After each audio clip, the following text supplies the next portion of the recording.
Today's video is brought to you by FedEx.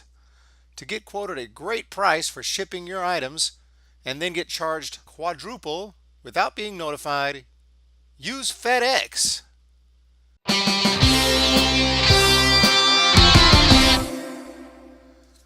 Crazy Crab in the house, and today reading an article. Star Wars Oscar Isaac, who if you don't know is Poe, compares The Last Jedi Backlash to the prequels. Interesting title, caught my attention, so I want to read this.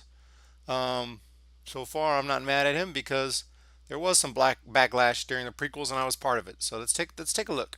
As Poe Dameron, actor Oscar Isaac plays one of the most important new characters in the Star Wars franchise, and he'll continue to play a role next year when Star Wars Episode 9 premieres in theaters.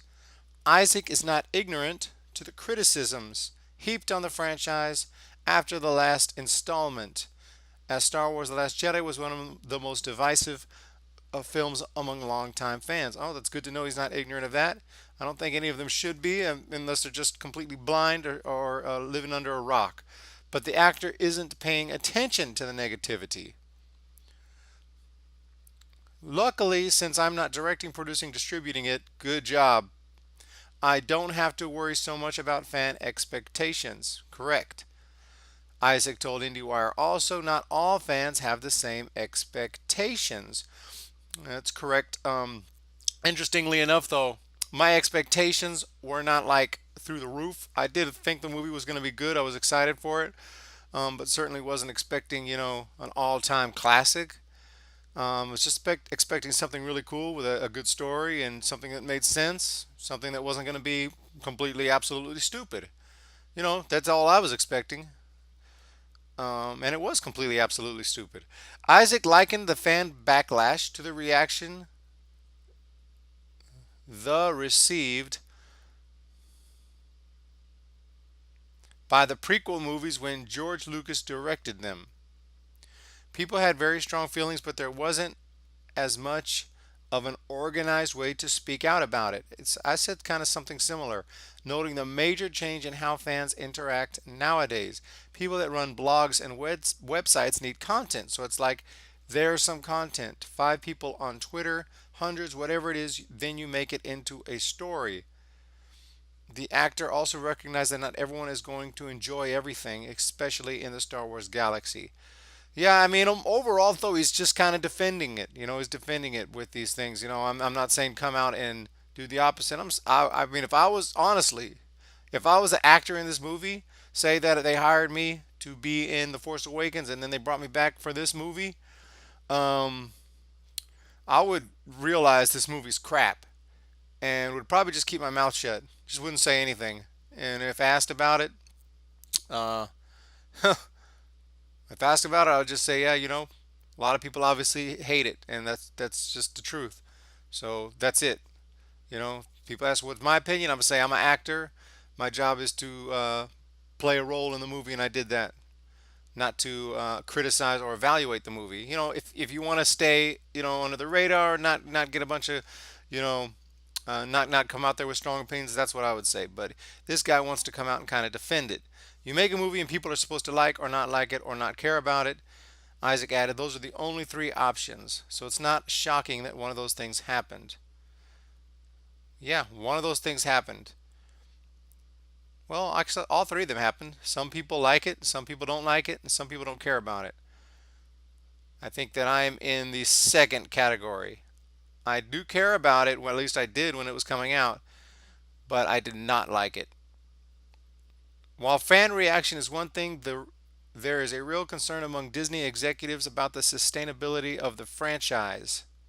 After Solo, a solo Star Wars solo story failed to meet box office expectations, Disney CEO Bob Iger decided to scale back the frequency of Lucasfilm's movie output moving forward.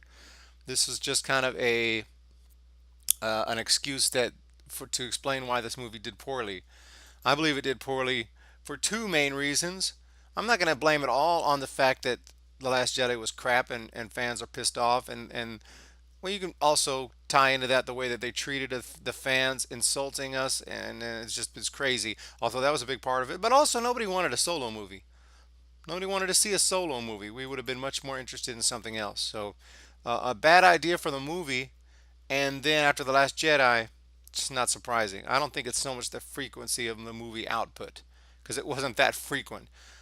You're only talking about two movies back to back, you know, because it was a long period of time between The Force Awakens and The Last Jedi. Well, not a long period, but 2 years.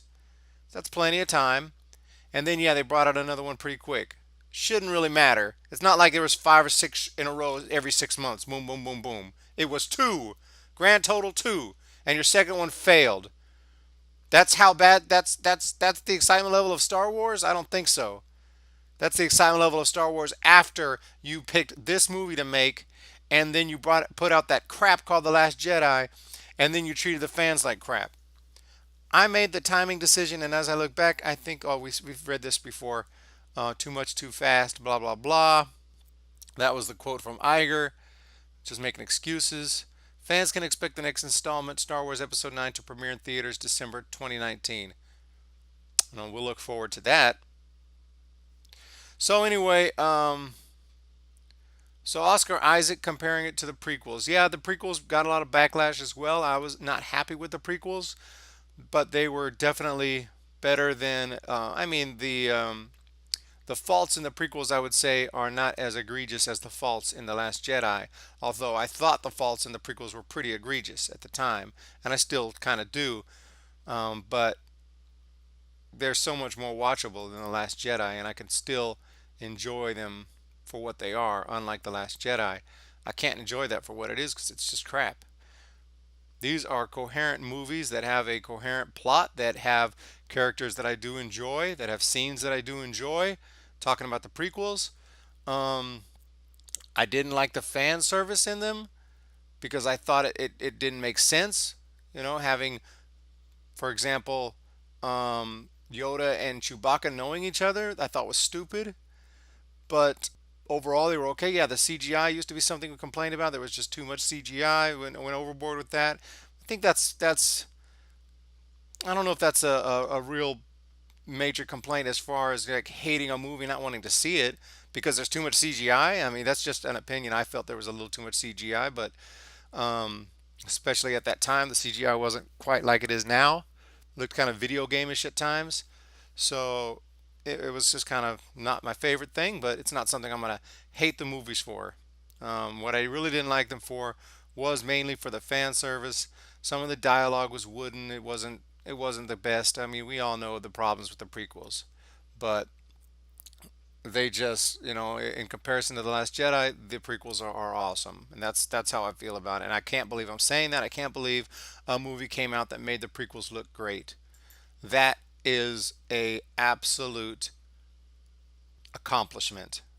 So, good job, Ryan Johnson.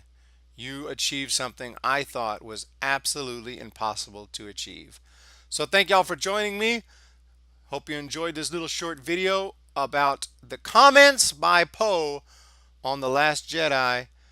Maybe these guys probably best off just to shut the freak up.